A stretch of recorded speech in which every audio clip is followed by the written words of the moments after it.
मला वाटतं परत आपण आता दुसऱ्या फेरीला सुरुवात करूया नेरुरकरांकडे. मगाशी सगळ्यात तरुण पिढीकडनं आपण सुरुवात केली होती, आता ज्येष्ठांकडनं आपण सुरुवात करू. त्यांच्या अनुभवाचे बोल इथे समोरच्या सगळ्यांना ऐकायलाही महत्त्वाचे वाटतील आणि त्यांनी त्यांच्या व्यवसायातल्या त्यांच्या आठवणी पुस्तकाच्या माध्यमातून कायमच्या नोंदवूनही ठेवलेल्या आहेत. तर त्यांच्या त्या ज्या गायनाक कला आहेत, धन्य ती गायनाक कला. आमच्या बायोग्राफी आमच्या मिसेसने लिहिली आहे, ती 4थी एडिशन बाहेर आहे आलेली आहे. तर सांगायचं म्हणजे सर्वांनी अगदी सोपं असं प्रत्येकाने प्रयत्न केले पाहिजेत. कारण जसं तुम्ही परदेशी जाता म्हणजे इकडे पण चांगलं आहे. काल आपली जी चर्चा झाली अपर्णा तू होतीस, तर मला असं वाटतं की तुमची जर आर्थिक परिस्थिती चांगली असेल आणि सर्व व्यवस्थित असेल तर इकडे जरी तुम्हाला राहायची इच्छा किंवा फ्युचर जरी असेल तर प्रत्येक जणाने परदेशात जायलाच हवं. कारण त्यावेळी तुमचा थोडासा म्हणजे असं वाटतं की आत्मविश्वास असतो तो वाढतो आणि आत्मविश्वास हा फार महत्त्वाचा आहे. मी इकडे जेव्हा शाळा आणि कॉलेजमध्ये जातो आणि मुलांना विचारतो मुलांना सांगतो प्रश्न विचारा, कोणच प्रश्न विचारत नाही. म्हटलं असं काय? मी एक प्रकारची भीती असते, एक भय असतं. अमेरिकेत लहान मुलगासुद्धा वय वर्ष 5 असेल किंवा 5 नंतर केव्हाही तो कुठच्याही स्टेजवर जाऊन काही तयारी न करता 5 किंवा 10 मिनटं म्हणा अर्धा तास बोलू शकतो, प्रश्न विचारतो. आणि हे जे भय आहे ते कशासाठी मला कळत नाही, पण ते तुम्ही घालवलं पाहिजे. त्याच्यासाठी आत्मविश्वासाची जरुरी आहे आणि तो तुम्ही खरंच कमवण्यासाठी परदेशी जायला पाहिजे किंवा स्वतःच्या मनाशी विचार केला पाहिजे. आणि दुसरी गोष्ट मी असं बघतो की जेव्हा तुम्ही ह्या जर्मनी कॅनडा जिकडे तुम्ही जाल तेव्हा एवढी थंडी असते आणि एवढं, तर कधी कधी कौतुक करावं असं वाटतं की ही लोकं एवढी वरती कशी गेली. म्हणजे प्रतिकूल परिस्थितीमध्ये ती अनुकूल कशी करायची हे आपल्याला त्या लोकांकडून शिकायला पाहिजे. तर या खूप अशा गोष्टी आहेत आणि त्याच्यासाठी प्रत्येक विद्यार्थ्यांनी परदेशी 1 किंवा 2 वर्ष राहून पाहिजे तर तिकडे राहा किंवा परत यायला पाहिजे असं मला वाटतं. सुजित, तू मगाशी बोलताना असं म्हणालास की परदेशी जावं ही तर गोष्ट आहे, जसं आता डॉक्टर नेरुरकर म्हणाले. म्हणजे एकूण आपण ज्या पर्यावरणात राहतो, ज्या वातावरणात राहतो त्याच्या बाहेर पडण्याची जरा हिंमत करून बघावी. आणि मगाशी तू बोलताना असं म्हणालास की परदेशात जाणं शक्य नसलं तर निदान तुम्ही ज्या शहरात राहता त्याच्यापेक्षा वेगळ्या शहरात तरी जाऊन तिथे राहून अनुभव घ्या. तू नव्या पिढीचा प्रतिनिधी आहेस, ऑस्ट्रेलियामध्ये असतोस, ऑस्ट्रेलियातल्या एका वेगळ्या प्रकारच्या सिस्टीमचा तू भाग आहेस गेली काही वर्ष. आणि मगाशी बोलताना तू असे म्हणालास की तिकडचं चांगलं काय आहे, इकडचं चांगलं काय आहे. म्हणजे मला असं वाटतं की तिकडे किती छान आहे आणि आपल्याकडच्या रस्त्यांवरती किती कचरा असतो असं म्हणण्याचे दिवस आता गेलेले आहेत. मला असं वाटतं की नव्या ग्लोबल विलेज आपण हा शब्द सारखा जाता येता वापरतो. या टप्प्यामध्ये दोन्हीकडचं चांगलं काय आहे ते एकमेकांनी घेण्याच्या टप्प्यात आता आपण आलेलो आहोत. तर 2 प्रश्न माझे आहेत. एक म्हणजे असं की तिकडच्या सिस्टीम्स उत्तम असतात म्हणून तिथे सगळं चांगलं चालतं असा एक समज असतो, पण त्याच्याबरोबर तिकडचे सिटिझन्स सुद्धा त्या सिस्टीमला फॉलो करणारे आणि त्याचा आदर करणारे असतात, हाही त्याचा एक महत्त्वाचा भाग आहे. त्याच्यामुळे सिस्टीम कशी सुधारता येईल हा पुढचा भाग आहे, पण नागरिक म्हणून, सिटिझन म्हणून मी माझ्या सिस्टीमला कसं कॉन्ट्रीब्यूट करू शकतो किंवा त्याच्यामध्ये कसं माझ्या परीचं काम करू शकतो ह्याच्याबद्दल तू जे ऑस्ट्रेलियात बघितलं असशील आणि ज्या गोष्टी तुला इथे डाचतात या संदर्भात भारतातली अवस्था बघताना त्याच्याबद्दल तुला काही बोलायला आवडेल का? सिस्टीमचं बोलायला गेलं तर सिस्टीम आणि सिटिझन या दोघांमधला फरक मागच्या स्पीचमध्ये ते राजीवजींनी व्यवस्थित सांगितला की सुधारणा करायची तर सिस्टीमपासून नाही सिटिझनपासून करा. स्वतःचं मशीन सुधारायला सुरुवात करा, सिस्टीम ऑटोमॅटिकली सुधारेल. तुम्ही तेवढं मोठं करू नका, तुम्ही स्वतःपासून हे करा. आता ऑस्ट्रेलियाला सांगायचं गेलं तर वेळेला फार महत्त्व असतो. आपण कोणाकडे जात असतो, मी एका डॉक्टरकडे जातो, 5 मिनटं उशिरा पोचलो. इंडियात चालतं, ऑस्ट्रेलियात आपल्याला फोन करायला लागतो, I will be 5 minutes late, मला 5 मिनटं उशीर होणार आहे. मलाही आधी ते वाटायचं की अरे आपण कशाला सांगावं, 5 मिनटं उशीर म्हणजे आपण गेल्यावर डॉक्टर पण 5 मिनटं इकडचं तिकडचं सगळं तयार करणार, कशाला सांगावं. पण नाही, ती एटिकेट असते. तिकडे गेल्यावर जवळपास 3 महिने मला असं प्रश्न पडायचा की मी रस्त्यावर चालतो ऑस्ट्रेलियात परदेशी, तरी मला इकडे लोक ओळखतात कशी, लोक मला गुड मॉर्निंग म्हणतात, हॅलो म्हणतात, का?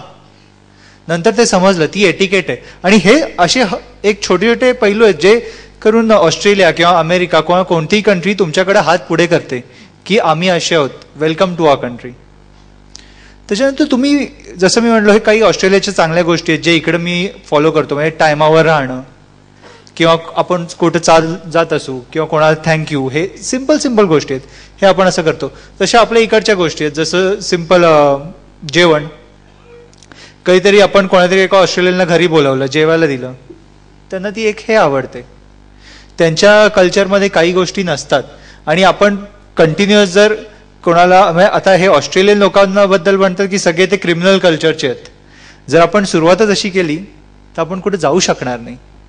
त्यामुळे आपण जिथं जातो, परदेशात म्हणा किंवा देशातही, म्हणजे मुंबईतून उठून तुम्ही गुजरातला गेलात, तामिळनाडूला गेलात, आता IT मध्ये ट्रेनिंगसाठी तुम्हाला वेगळ्या परदेशात जायला लागतं. तुम्हाला ट्रेनिंगसाठी बँगलोरला पाठवतात, तुमचं जर सिलेक्शन होतं तुम्हाला दिल्लीला जायला लागतं. तर प्रत्येक जागी मिसळायची तेवढी ती आणि ऍडजस्टमेंट करायची तयारी ठेवली पाहिजे. दुसरी गोष्ट म्हणजे मी मुंबईला इतके वर्ष होतो, पण मी मुंबईत कधी व्हॉलंटरी काही केलं नव्हतं.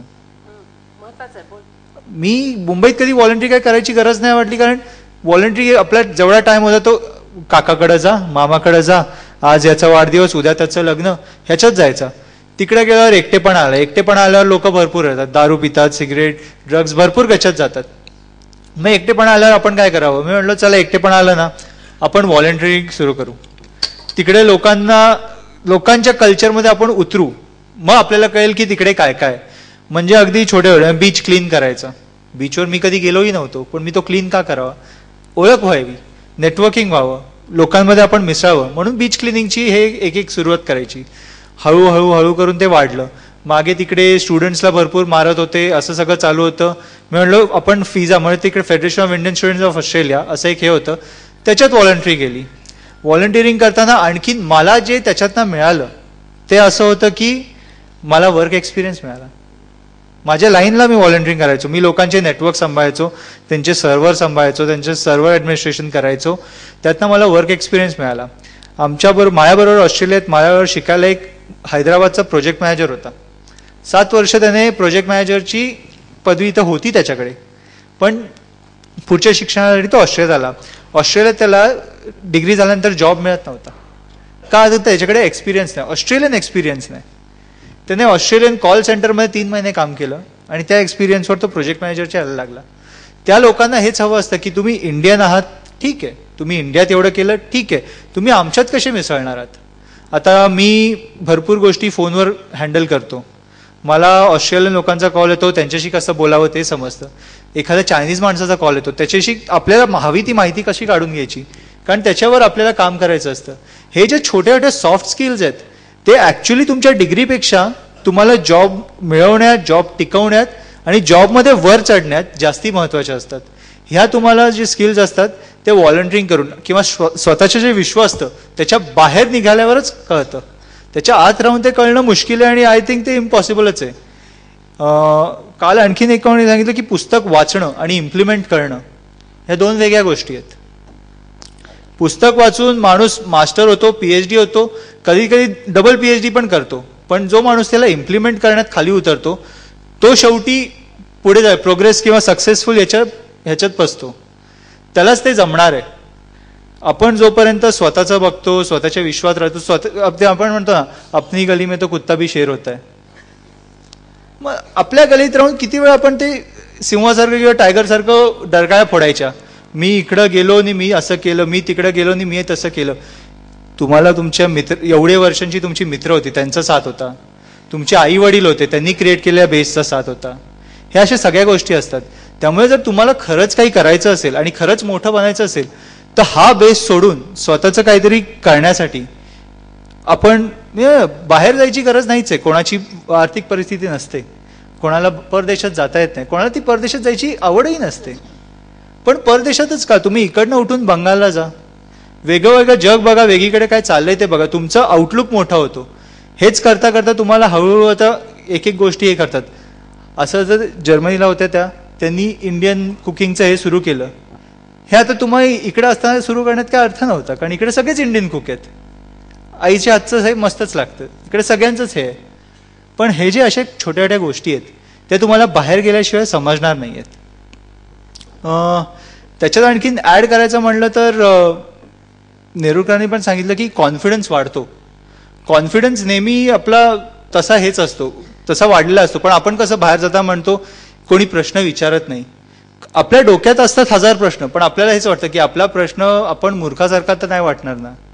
त्यामुळे जे डोक्यातले प्रश्न असतात, जे मूर्खासारखं तर मूर्खासारखं, तुम्ही प्रश्न तर डोक्यातनं काढा. डोक्यात प्रश्न ठेवून काय होणार आहे, तुमची अक्कल थोडी वाढणार आहे.